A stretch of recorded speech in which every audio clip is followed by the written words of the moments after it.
Welcome to the channel, Cheating Secrets. From my seat in the back of the limousine, I watched as the hearse pulled up in front of my brother's house. Just as planned, I had joined the funeral procession at the crematorium's farewell hall so I wouldn't have to wait at my brother's house with the others. She would be there, with my children, and I had no intention of seeing her. Not even at my father's funeral. I wasn't going to allow my eyes to fall on her, not even once. A single glance at her would break my heart all over again. I had come so close to ending my own life because of that woman, and I knew that just seeing her face could pull me back down that path. Small groups of people stood nearby, waiting for the procession to arrive. I stepped out of the car so they could offer their condolences for my father's passing. I thanked those who did. But I also noticed others who subtly stepped further away. I saw some thinking about approaching me, but they had been there that night.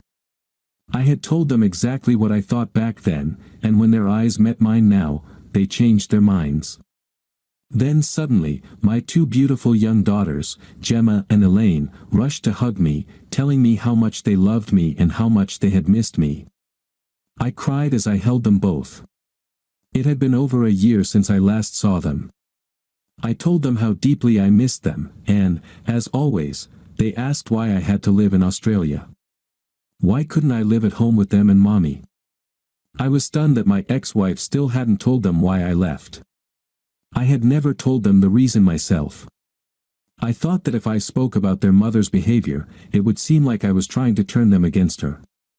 And she, whatever else she may have been, June had been a damn good mother. I knew the girls would need her more than they needed me while they were growing up. What kind of people would they have become with a depressed, sometimes nearly suicidal father? I decided to let June tell the girls whatever she wanted. My brother Tom and his wife Mary arrived. They both came over and hugged me, and then Tom announced that it was time to begin. The girls would ride in the front car with us. He didn't say who June would be riding with. Everyone, even my daughters, knew I didn't want to see her. Though deep down, I did want to see her. I loved that woman so much it had been killing me slowly for the past 18 months. She had been on my mind every waking moment, and every night was filled with nightmares of her with that bastard. On the way to the cemetery, I started crying again. Don't cry, Dave. He had a good life, and now he's with Mom. You know how much he missed her. You know. The last thing he said was, "I'll see my Alice again," my brother told me. But my brother didn't know that my tears weren't for our father. They were for me. Knowing that the only woman I could ever truly love was so close, and yet I was too proud, too stubborn, or maybe just too afraid to even look at her. It all began nearly 2 years ago. Before that, my life was practically perfect. I had been married for 13 years, to what I believed was the most wonderful woman in the world. I had 2 beautiful daughters, a good job, and we owned a home in a nice neighborhood. Our social life was vibrant, and we had a large circle of friends. Almost every weekend, we were at some gathering or party. We had everything we ever wanted. Then George Mason showed up. He was one of those people in our group you could call a freeloader, someone who liked to benefit at others' expense. A petty, unimpressive guy. His wife had left him a few years earlier, and I think most of us felt sorry for him, which is probably why we kept inviting him, not out of friendship, but pity. He brought a friend to one of the Thompson parties, night and day. John Lesclette. He stood a full 6 feet tall and had the gift of gab. Within minutes of arriving, he had become the center of attention. Jokes flowed from his mouth one after another. By the time the party ended, he had been accepted into our group. Everyone seemed to love him, except me. I have to admit, he was devilishly handsome. But there was something about him I didn't like. Maybe, at first, it was jealousy, that's what June claimed. But I think I saw right away that he was a womanizer. My mind kept asking, what's a charming ladies' man like him doing hanging around a bottom feeder like George Mason? And what was he doing at a party where everyone else was married? I was certain I was looking at a womanizer. I noticed how he looked at women. Not the usual glances most husbands give other men's wives, those cautious comparisons that help convince them their own wife still looks the best. Or maybe even the slight jealousy when they realize some women have kept their figures better than their own spouse. No, his were the lustful eyes of a traveling salesman sizing up his chances. Maybe I didn't fully realize it at the time, but by the end of that party I had a disturbing feeling that someone's marriage was going to die in the near future. And that feeling pushed me to make what was probably the biggest mistake of my life. I shared my concern first with June, and then with a few of our friends. June told me I was being foolish, that John was just a good man. Funny, and someone who made everyone feel happy and good about themselves. His personality, it seemed, had charmed most of our friends. Almost all of them dismissed my opinion, saying I was just being paranoid, and soon it became common knowledge that I didn't like John. But it also became clear that I would simply have to tolerate him. Otherwise, June and I would have to find a new circle of friends. John quickly realized that I didn't like him. At first, he tried to befriend me. The usual routine, whenever I voiced an opinion, he would immediately agree with me and support my arguments. He constantly complimented me, and all our friends kept saying they couldn't understand why I disliked him. After all, he was always telling them how sorry he was that I didn't like him. He said I was actually a good guy, and smart, too. Over the next few weeks, I kept my cool. I asked June to stay away from him, but that only irritated her. By that time, John had become the life of every party, and she told me I was being stupid. John would never do anything to hurt anyone. So, all I could do was watch and wait for him to choose his first target. 6 weeks after his arrival, I discovered who it was. Sheila Montgomery.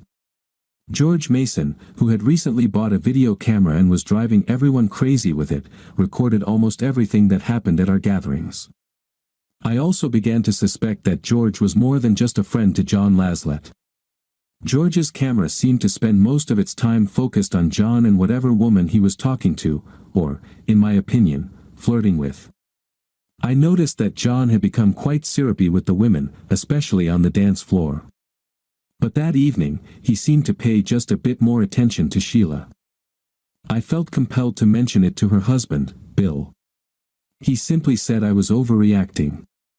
He and Sheila had been married for 15 years. If Sheila were going to stray from the righteous path, she would have done it years ago, not now. Damn it! I said.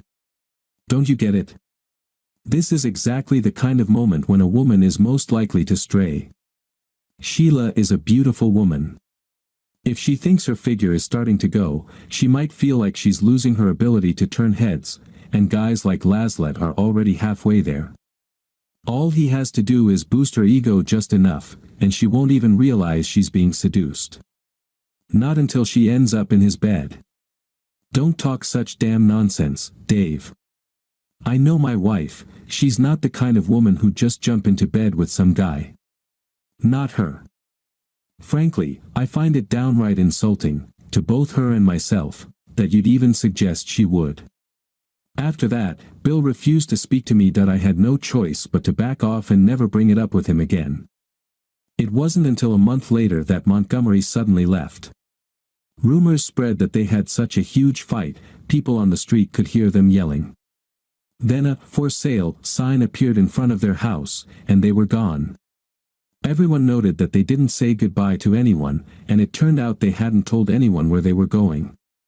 On the day they supposedly moved out, June told me that Bill had called our home phone and wanted to speak with me, but I was away on a business trip. She asked if he wanted to leave a message. All he said was that he wanted to tell me, "I'm sorry." Now I knew I had been right about John Laslett. I didn't know if Bill had caught John and Sheila in the act, so to speak, or if he simply realized where things were headed before it went too far. After our argument, he was clearly too embarrassed to admit I'd been right and he'd been wrong. He chose to remove his wife from further temptation. But sadly, that gave me no advantage when it came to warning the husband of the next victim. All I could do was watch and wait. 2 weeks later, it became clear that that bastard Laslett had chosen his next target, and it was exactly what I had feared most. It happened at another party at the Thompsons. From the moment we arrived, I noticed that George's camera was pointed at June far more often than usual. Careful observation of John showed that he spent almost half the evening with the group that included my wife, and every time I glanced over at the small dance floor, June and John were dancing together. After the first few dances, I tried to separate them. But it was unpleasant. June got mad at me again. When we got home, I told June that I believed she was Laslet's next target. June exploded with anger and said I was completely insane. She called me paranoid, said that John had always been the perfect gentleman and didn't go around slandering everyone the way I did. I lost my cool and said, "This isn't slander. Why do you think the Montgomerys left?" Bill called to tell me I was right when I warned him that Laslet was going after Sheila. That's what Bill and I fought about. He was convinced I was wrong. But now I know that Bill knows I was damn right. And now John Laslet has it in his head to get you into bed, and I'm damn sure he will. Whether you want it or not. He's a damn expert at getting women into bed. I know, I've seen him work before. June was absolutely furious with me and said there was no point trying to reason with me. She believed I was accusing her of something I merely thought she might do in the future. She insisted she had never intended to break our marriage vows and was deeply offended that I would even think that. I tried to tell her that I loved her and completely trusted her, but that guy, Laslet, was an expert at seducing women. If he set his sights on someone, he would get her into bed, one way or another. After that, the argument completely spiraled out of control, and for the first time in our married life, the bedroom door was locked against me. For the next few days, June didn't speak to me at all. All communication between us went through our daughters. By midweek, things calmed down, and we seemed to be speaking again. On Saturday, there was a big party celebrating a 30th wedding anniversary. It was held at the Marriott, one of the local hotels. June and I attended, but I think she said no more than 2 words to me the entire evening. I also noticed that Laslet had slightly backed off from June. I saw him hovering around Paulette Simmons instead. Thinking about it, I realized I hadn't seen Barry Simmons. After asking a few questions, I soon found out that Barry was away on business in the States, which explained John's change of target. A lonely wife, likely a guaranteed win for a man with his talents. And as I had noticed, Paulette had a bit of a weakness for alcohol. Of course, John wouldn't stoop so low as to get a woman drunk out of her mind. But John wasn't a gentleman, and all he wanted was to get her into bed, and it was starting to dawn on me that he didn't care how he did it. Sure enough, around 10:30, I realized I could no longer find John or Paulette. I stepped out of the banquet hall, but they weren't in the bar or the lounge. Then I saw George Mason coming down the stairs, inserting another tape into his camera. He hadn't noticed me. I don't believe this, I thought. That bastard was upstairs filming John in bed with Paulette. That sick freak must keep a record of his conquests, and George Mason is his damn cameraman. They must be the most twisted pair of people I've ever encountered. I had no proof, but what else would George be doing upstairs? He couldn't have a room there, he lives just a few hundred yards away. I decided to stay in the bar for a while since I could see both the staircase and the elevator from there. After about half an hour, George came back downstairs. Then, 10 minutes later, John came down, looking quite pleased with himself. It was almost 11:30 when George returned to the main hall. He had a smirk on his face I couldn't recall seeing before. I was just about to head back into the hall when Paulette stepped out of the elevator. She looked much more sober than she had a couple of hours earlier, but she was crying and clearly very upset. I called out to her, but she rushed straight to the front door. I followed her as quickly as I could, but when I got outside, she was nowhere to be seen. I know it's all speculation, but I assumed that John seduced Paulette while she was too drunk to fully understand what was happening. The only reason I could imagine George being up there was to film the episode. Then I suspected that once John was finished, George took his turn, with the likely threat of spreading the video. Why else would George go back upstairs? And why else would Paulette be so upset? They were a sick pair of bastards. I went back into the banquet hall and found June. I told her I thought something was wrong with Paulette because I had seen her leave looking very distressed.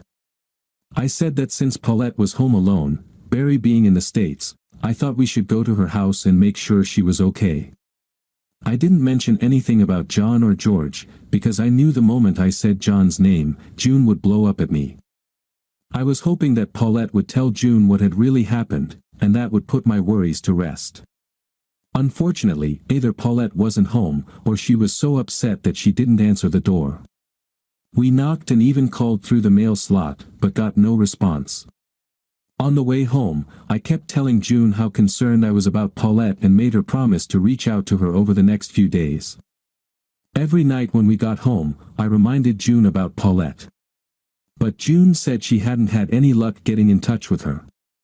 When Barry returned on Wednesday, he told June that Paulette had left him a note saying she was feeling lonely and had gone to visit her sister in Scotland. She'd probably be back in a few days. Damn, I thought, if Paulette confided in her sister, she's unlikely to say a word to June. The damn game was still in play. On Thursday, a disaster happened at work, or at least it was a disaster for me. The company I work for is part of a large multinational corporation. One of our factories, located just outside London, had recently been completely upgraded. All the old equipment was shipped to Hungary and installed in a plant the company had recently acquired. The Hungarians were having teething problems with setting up the equipment. Michael, my boss, wanted me to go there and sort things out. He wanted me to fly out Friday morning. I was deeply worried about what might happen between John and June. On Friday night, there was going to be a party at George's house. If I wasn't there to make sure nothing happened to June, God only knew what could occur. On Thursday evening, I asked June if she would mind skipping the party, since I wouldn't be able to go with her. But she got angry with me again and said she was going, whether I was there or not. She could take care of herself, and I was becoming unbearable with my constant talk about John. I was working around the clock. My Hungarian hosts weren't exactly eager to operate on my schedule.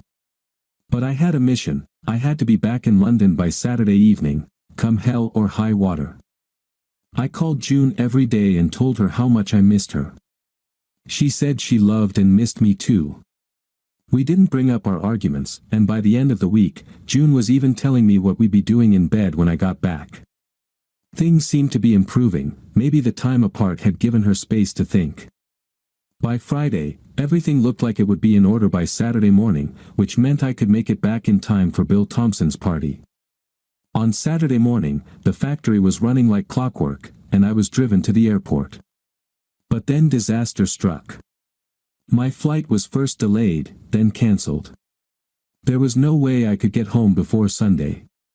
Desperate, I called June and told her it looked like I wouldn't make it to the party. I had hoped that, given how things had gone this week, she would say she wasn't going to the party without me, but June said nothing about it. I think maybe she was waiting for me to ask her not to go. Eventually, I had no choice but to bring it up. She said she wasn't sure and would decide later.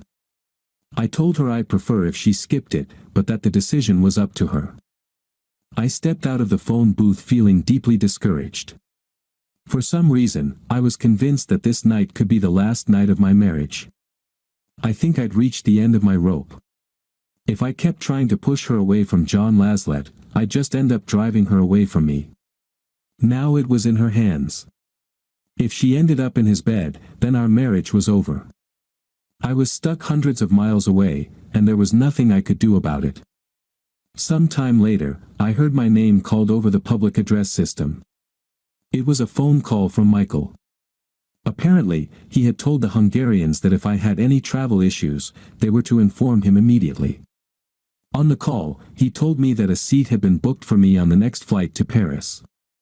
In Orly, someone would meet me and take me to the Eurostar train, which should get me to London around 8:15. A company car would be waiting at the station, along with a driver who would be at my disposal for the entire evening. I thanked him and ran to catch the flight. Things didn't go exactly as planned. Traffic in Paris was chaotic, and I missed one Eurostar train. Eventually, I made it home around 9:30, and was met by my two daughters. Our regular nanny was with them, so I knew June had gone to the party. Her car was still parked by the road, so I asked how she got there. My daughters stayed quiet, but the nanny said that a tall man had picked June up around 8:30. My heart sank. She must have arranged for John Laslett to pick her up. But then my older daughter said that Mom hadn't planned to go to the party. Someone had called and asked why she wasn't there. Mom said that Dad wasn't home, and she couldn't attend without an escort. Shortly after that, John arrived and convinced her to go. Our daughters had never met John before, but it seemed they knew exactly who he was. It was clear they had overheard some of our arguments. Apparently, they tried to talk their mother out of going, but John said something like, "Are your kids running your life now, just like your husband tries to?" And with that, their mother left for the party, with him. I ran upstairs and changed clothes.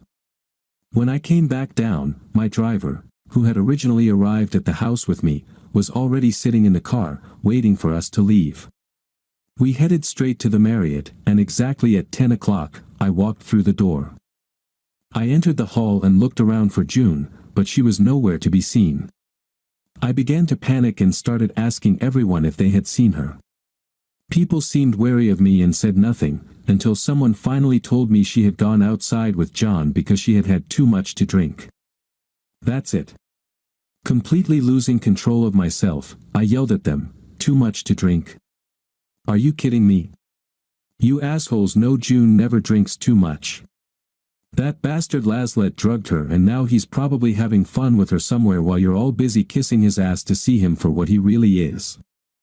Stunned silence filled the room as I rushed to the front desk, where, to my surprise, I was met by my driver and Michael. Michael simply said, "Room 243. And we ran up the stairs together. When we reached the second floor, I saw George coming out of the room. As we ran down the hallway toward him, he tried to slip back into the room, but he didn't have the key card. Michael grabbed him and took the camera from his hands. To my astonishment, my driver pulled out a card and opened the door. I rushed in to see my naked wife on the bed, and John Laslett was on top of her, tearing off her bra and going at her with full force.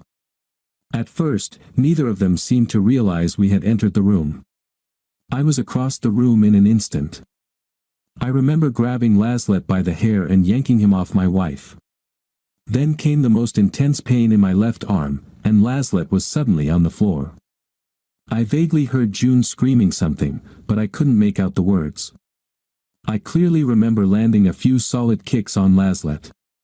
Then my driver pulled me out of the room and said, "That's enough," he said. "There's no point in killing him. You don't want to waste your life on a piece of scum like that." As we walked past, I gave George a punch with my good hand, and we headed down the stairs to the car. I said something about going back to get June, but the driver replied, "The boss and his wife will take care of her. We need to get you to a hospital and have that hand looked at." I asked the driver what had happened to my hand, and he said, "I think you broke your knuckles right around the same time you broke his jaw." "I broke his jaw?" I asked. The driver nodded and said, "Listen, kid, I used to fight in the ring. That's why the boss sent me with you today. Since your opponent was a big guy, I was supposed to handle any heavy lifting, but you beat me to it. And I'm telling you, his jaw is broken. He's going to be on liquid food for weeks." We headed to a hospital a few miles from my home. The driver, whose name I finally learned was Ted, said we didn't want to end up in the same emergency room as Laslett. That would mean involving the police, and like it or not, I had just inflicted serious bodily harm on him. Under English law, you're technically supposed to say, "Would you please stop doing that," when you see some bastard doing that kind of thing to your wife. The X-ray showed that I had broken 4 bones in my left hand. The doctor who put on the cast asked how it had happened. I told him the story. He stared at me for a moment, then said I'd better take the file with me. "We've had a busy week, and I don't think I'll remember you in the morning." Ted then asked, "Do you want to go home now?" I knew I couldn't go home, not now. I wouldn't be able to look at June without picturing Laszlo doing that to her. That image shattered me. I asked Ted to take me to a hotel, someplace where the bar was still open, because I fully intended to get drunk. He found a small inn. The bar was closed, but Ted managed to get a bottle of rum from the staff. Ted's a big guy, he knows how to make people cooperate. He must have been the one who got the key to Laszlo's room from that snooty woman at the Marriott's front desk. I asked Ted how Michael had ended up at the Marriott. Ted told me he'd been instructed to call Michael if things looked like they might go sideways. He called him while I was changing clothes, and by the time we arrived, Michael was already parking his car. The next thing I remember was Monday morning. Michael was sitting by my bed, and I had a hangover that could have taken down a bull. I saw 3 empty bottles of rum on the floor. The boss said the police wanted to talk to me once I sobered up. They had first come to the office, but he told them he had no idea where I was. Laszlo was in bad shape, several broken ribs, a fractured jaw, and a broken nose. I said I already knew about the jaw, and waved at him with my broken hand that he told me that June claimed she had been drugged, and the police were treating the case as a rape. Preliminary tests showed that she was under the influence of some kind of medication. But they still hadn't identified which drug Laszlo had used. I told him that the fact June had been drugged didn't really change how I saw things. I had warned her that Laszlo was dangerous and told her I suspected he used drug-laced drinks to get women into bed. June told me I was a liar and making it all up. I warned her she was his next target and that he would definitely get her into bed. June responded by saying I was paranoid and that she could take care of herself. She even threatened to end our marriage if I didn't drop the subject. Then she went to the party with him. Even her own children had begged her not to go. But she decided she knew better. From that moment on, I washed my hands of it. She broke my heart by going with him, and nothing I said or did could stop her. Well, as far as I'm concerned, June can go live with that bastard. I told her more than once that if she slept with him, our marriage would be over. Michael arranged for me to use one of the company rooms at a hotel near the office. I went to see a lawyer to discuss the future of my marriage. She advised me not to file for divorce immediately. A rape case was likely going to be opened, and divorcing June now would make me look bad.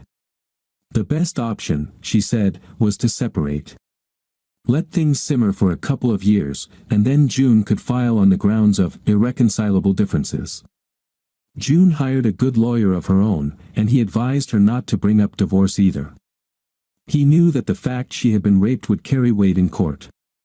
The courts likely wouldn't be convinced that June had ignored all my warnings that I received a 1-year suspended sentence after pleading guilty to aggravated assault against Laszlo. My lawyer did a great job handling my plea for leniency.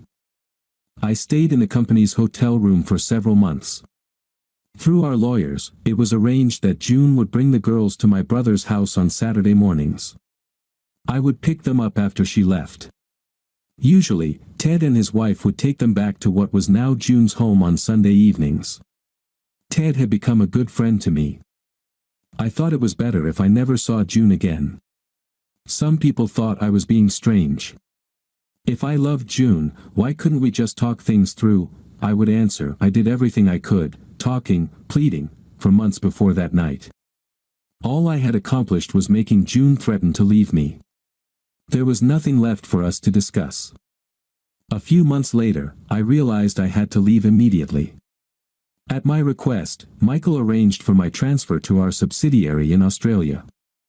I left the girls with their mother. She could raise them better than I could. I spent a lot of time with psychiatrists, as I kept sinking into deep depression. One day, I feared I might end my own life. I was just going through the motions of living, day by day, and at night I was haunted by nightmares of Laszlo with June. Laszlo and Mason were charged with rape and blackmail. It seems that after June's assault, Paulette also came forward with a statement. I don't know the outcome of the case, because by the time it went to trial, I was already in Australia, and my mental state couldn't handle following it. I spoke to the children on the phone as often as I could, and before long, they realized I didn't want to hear anything about their mother. I knew that someday June would likely find another man. She's a beautiful woman, and she wouldn't have any trouble finding a new partner. June did write to me a few times. I recognized her handwriting on the envelopes, and I instructed my secretary to mark them no longer at this address, place them in another envelope, and return them. After a while, the letters stopped coming. I received a letter from my lawyer informing me that my wife's attorney had contacted him. June had asked her lawyer to pass on a message. If I was unwilling to correspond or communicate with her, she would begin divorce proceedings on the grounds of abandonment. I replied that they were welcome to inform June's lawyer that, as far as I was concerned, our marriage ended the night at the Marriott Hotel. June became my ex-wife the moment she went to bed with Laszlo. I would continue to make fair and reasonable financial contributions to her and my children for as long as I lived. What June decided to do about the marriage no longer concerned me. I never heard anything further from the lawyer about the divorce. But let me tell you, I did get a hefty bill from my legal team. Now, because of my father's death, I had returned to England. The love of my life was in a car somewhere behind me, and I was terrified of how I would react if I saw her face to face. June must have stayed hidden deep in the crowd at the cemetery. I didn't see her, but I knew she was there, because every few minutes, my daughters would disappear and then return to take my hand. My father had been a well-known local figure, active in the council, various committees, and clubs. The wake was to be held at a local hotel so everyone could offer their condolences to the family. I was glad my brother had chosen the Grange instead of the Marriott. It was the same hotel where I had booked a room. I thought it would be more convenient for me, as I could slip away to my room if things became too overwhelming. The death of a father is hard enough for most people, but for me, it was June's presence that made it truly difficult. My brother was very thoughtful. He reserved 2 private rooms. His wife told me that if we felt overwhelmed in the main room with all the people there, we could retreat to the other one. But I knew I'd stay in one room, and June would be in the other. Some might have thought June would stay away because of the tension between us, but ever since my mother passed away, June had been my father's favorite. She visited him 4 or 5 times a week. There was no way she wouldn't come. Thinking back, I deeply regretted not telling my father about my suspicions regarding John Laszlo. He might have had more influence over June than I ever did. After about an hour of listening to people share memories about my father, I was sitting quietly in a corner with my 2 girls, one on each knee. Gemma, the younger one, was chatting about everything under the sun, asking questions about Australia and what I did there. Elaine said very little and seemed to be studying me. Then, when Gemma ran off to the restroom, Elaine looked me in the eye and said, "I love you, Daddy." I smiled at her and was just about to say I loved her too when she beat me to it. "Do you love me, Daddy?" I nodded. "Of course, sweetheart. Do you love me enough to do something for me?" "I'd do anything for my precious daughter." "What do you want me to do?" "No, you have to promise me first that you'll do it. Tell me what you want, and I promise I'll do it. Cross your heart and hope to die." "Cross my heart. If you break your promise, I'll never speak to you again, for the rest of my life. Please wait here, I'll be back in a minute." Elaine ran into the other room. Gemma came back, climbed onto my lap, and resumed her stream of questions. About 10 minutes later, Elaine returned. "Remember, you promised," she said, handing me an envelope. "I want you to read this tonight. You have to read all of it. Tomorrow, you must call me and tell me you kept your promise. If you don't read it, I'll never speak to you again. And that's a promise I'm making to you." Elaine's face was very serious. She gave me a quick kiss on the cheek, then turned and walked back into the other room. A little while later, she came back and told Gemma it was time to go home. Gemma asked, "Daddy, aren't you coming with us?" I told her that her house was no longer my home, but that I'd see her again soon. Both girls kissed me, and Elaine whispered in my ear, "Remember, you promised." After the children left with June, I mingled with the crowd for a while. Suddenly, Bill Thompson appeared in front of me. The look I gave him should have turned him to stone, but he clearly held himself together enough to say something. "God, we're all so sorry about what happened at the Marriott. We're ashamed that none of us saw what kind of monster that man really was. He fooled all of us. All we can say is that we're sorry for what happened between you and June. You know June didn't."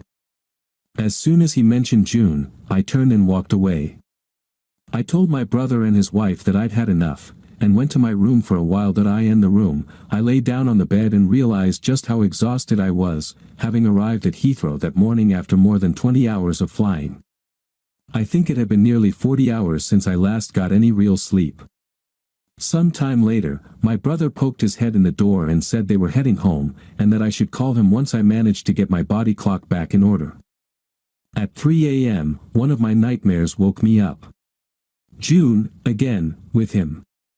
I knew I wouldn't be able to fall asleep for a while. Experience had taught me that if I drifted off again, the same nightmare would come right back. I got up to make myself a cup of coffee and noticed Elaine's envelope on the table. Well, now's as good a time as any, I thought, and tore it open.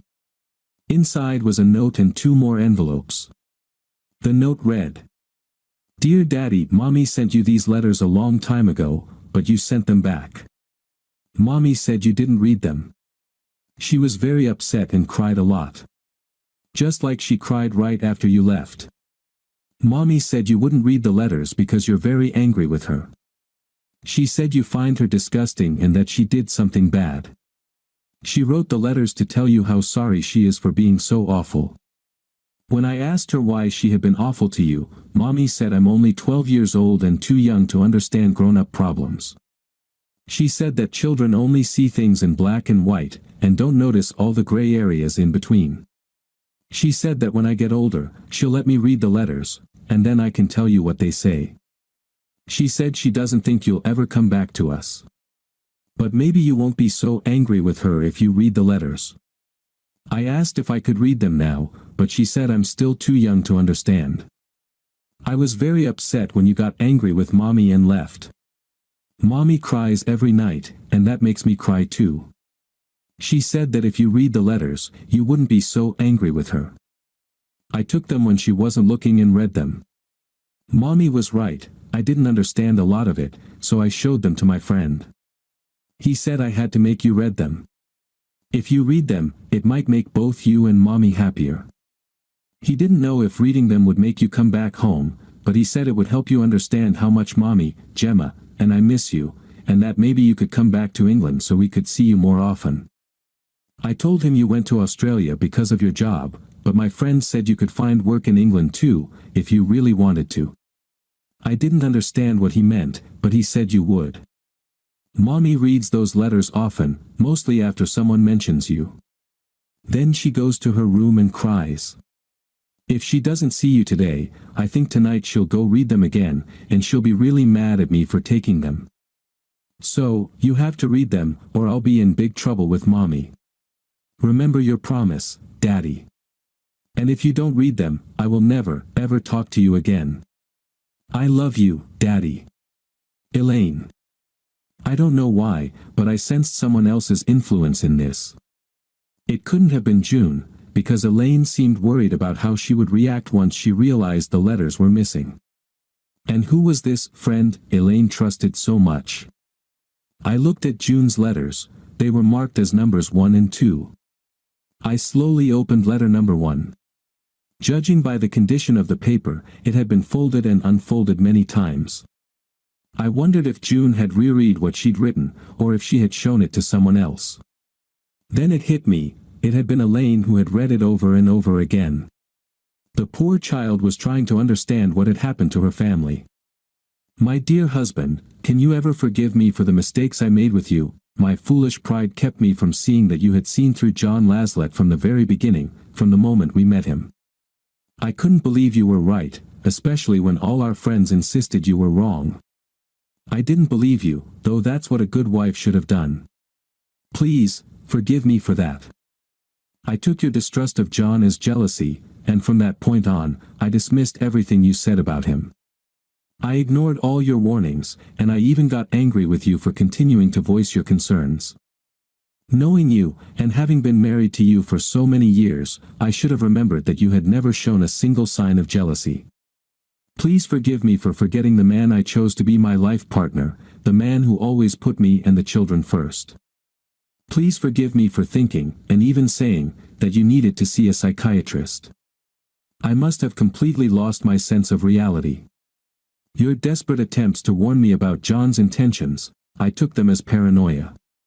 If I had just stopped for a moment and thought it through, I would have realized you couldn't possibly do your job if your mind wasn't sound.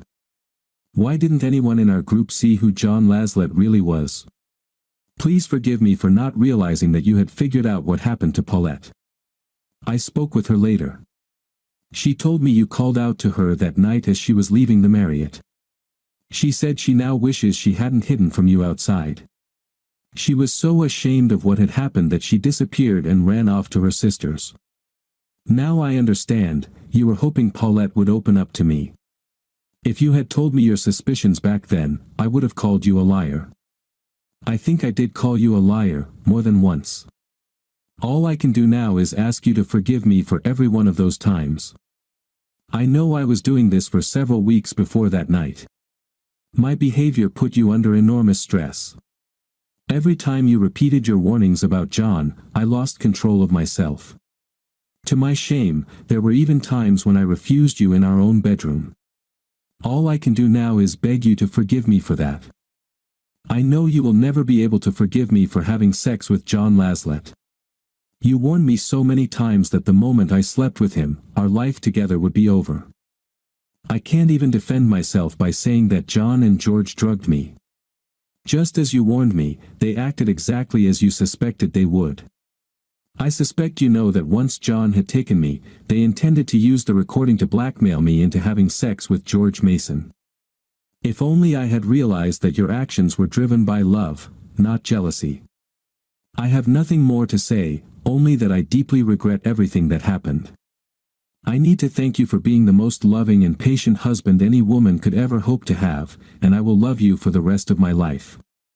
I know I will never find another man as loyal as you. Your children love you, and you can be sure that when they are old enough to understand, I will tell them that it was my fault you left. I will never let them believe you were to blame for the end of our life together, not in any way. I will never file for divorce, because I still love you deeply, and I don't believe that love will ever die. If in the future you find another woman to love, I won't contest any divorce petition you file. My actions stole your happiness in this marriage. I won't stand in the way of you finding happiness elsewhere. I know that through my own foolishness, I broke your heart, and my only consolation is that I broke my own heart at the same time. Thank you for our 2 wonderful daughters and for all the happy years we shared together. Goodbye, and good luck, my love. June. I was crying as I opened the second letter. My dear husband, you've returned my letter unopened several times, but I intend to keep sending it back, hoping that one day you'll read it. I need to know that you've at least received my apology.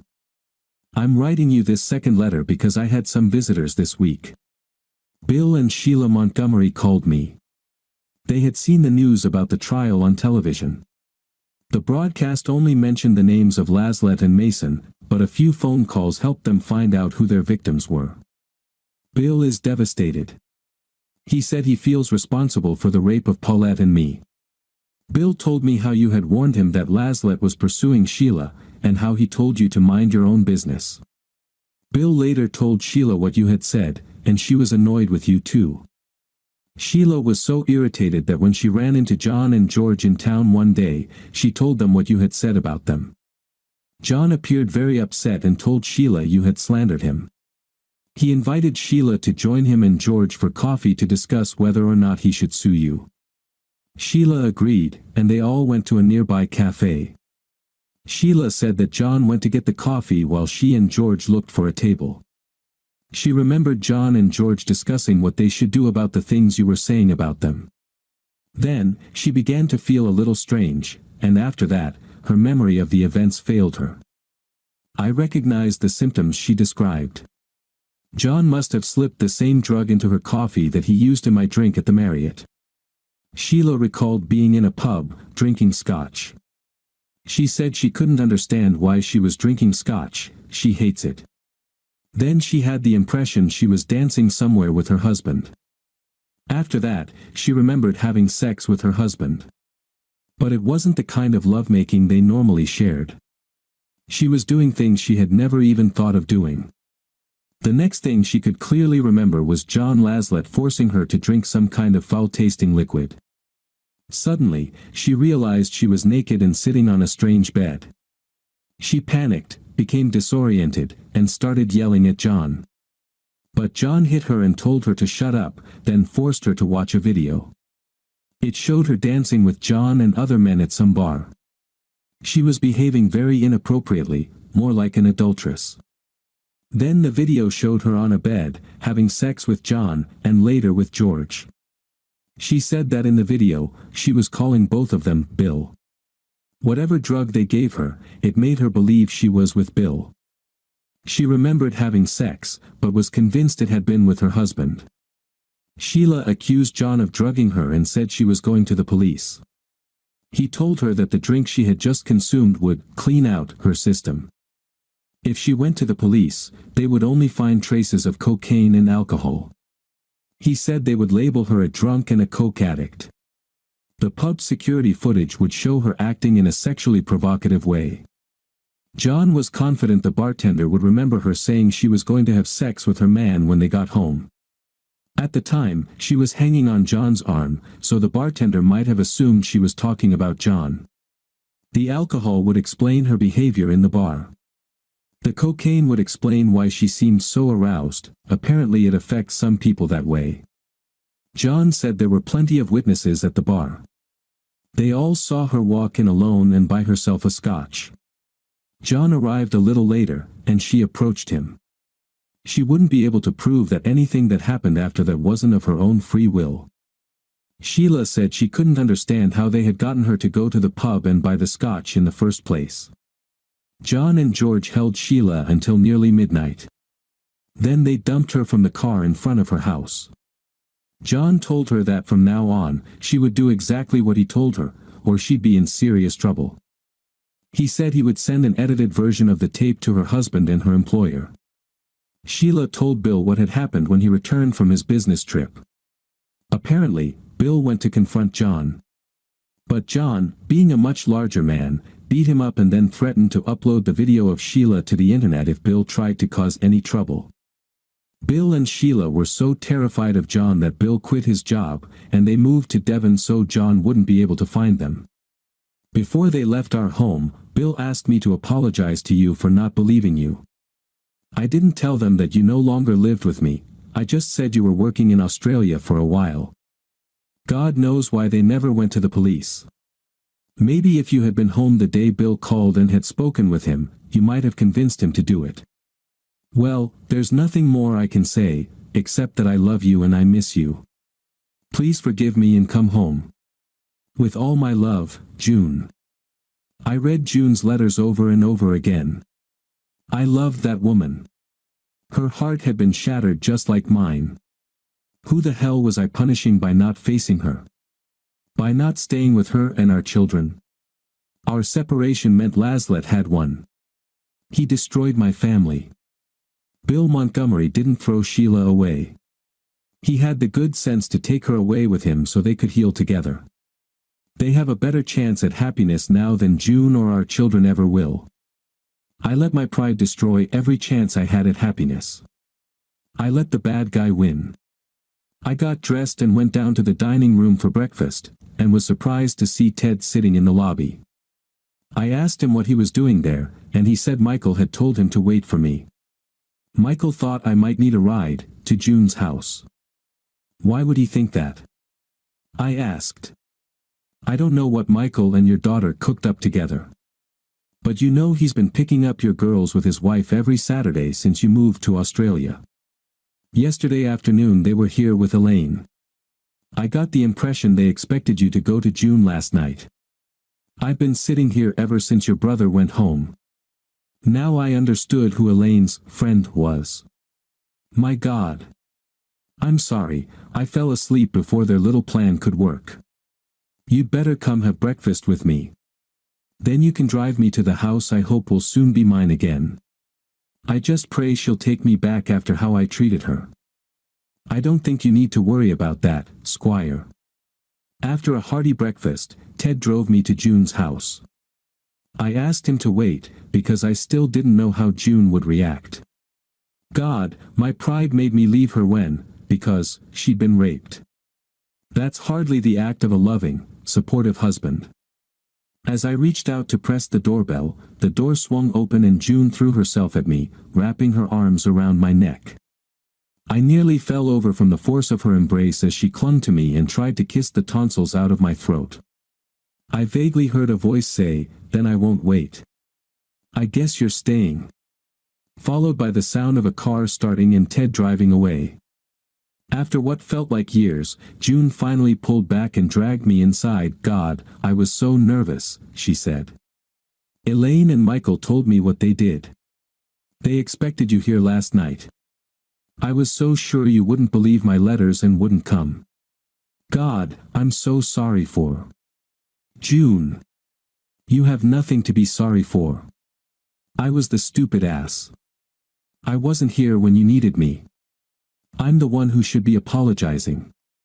No, you did what you thought was right. You warned me about Laslet. I was a stupid, arrogant mule led to the water but too stubborn to drink. I'm sorry, June, I don't want any more apologies from you. I just want to know, will you take me back after the way I acted? What a silly question, after I sat up all night waiting, hoping you'd come home. I've reflected on everything you said. I'll never doubt your judgment again. June, where are the girls? Oh. Well, yesterday they went home with Michael and Wendy. Michael figured we might need some time alone. So, you were here all alone last night? I'm sorry, I didn't read the letters until 4 in the morning. It doesn't matter. You're home now, and that's all that matters. Just so you know, I'm feeling a little tired. I'd like you to come lie down with me and take a nap. That's where the girls found us when Michael and his wife Wendy brought them home later that day. The end of my story. I'll let your imagination fill in what came next. But personally, I think a baby or two wouldn't be a bad idea for them. Thank you for being with us. And if you're one of those who watches silently, just leave a like, it helps new stories come to light.